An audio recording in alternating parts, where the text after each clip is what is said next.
brief history of the United States of America. Hi, boys and girls, ready to get started? Once upon a time, there were these people in Europe called pilgrims, and they were afraid of being persecuted. So they all got in a boat and sailed to the New World where they wouldn't have to be scared ever again. Oh, I'm so relaxed. I feel so much safer. But as soon as they arrived, they were greeted by savages, and they got scared all over again. Indians! So they killed them all. Now, you'd think wiping out a race of people would calm them down, but no. Instead, they started getting frightened of each other. Witch! So they burned witches. In 1775, they started killing the British so they could be free. And it worked, but they still didn't feel safe. So they passed a Second Amendment which said every white man could keep his gun. I loves my gun.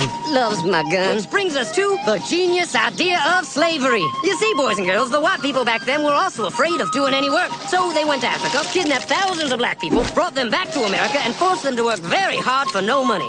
And I don't mean no money like I work at Walmart and make no money. I mean $0. Nothing. Not a zip. Doing it that way made the USA the richest country in the world.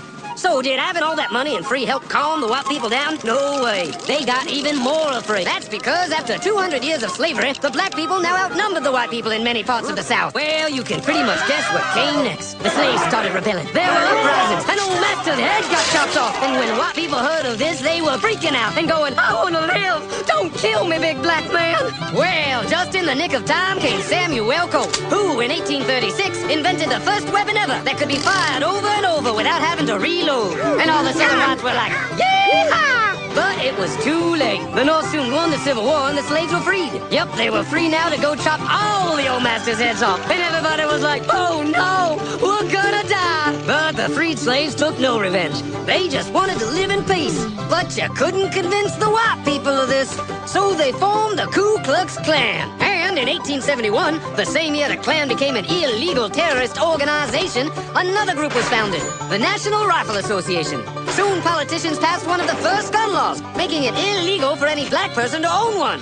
It was a great year for America, the KKK and the NRA. Of course, they had nothing to do with each other, and this was just a coincidence. One group legally promoted responsible gun ownership, and the other group shot and lynched black people. And that's the way it was all the way to 1955, when a black woman broke the law by refusing to move to the back of the bus. White people just couldn't believe it. Huh? Why won't she move? What's going on? Man, all hell broke loose. Black people everywhere started demanding their rights, and white people had a major freaky fear meltdown, and they were all like, run away! Run away!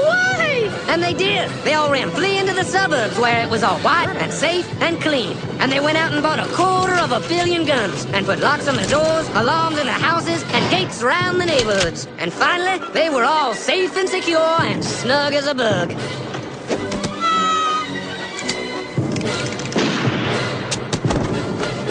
And everyone lived happily ever after.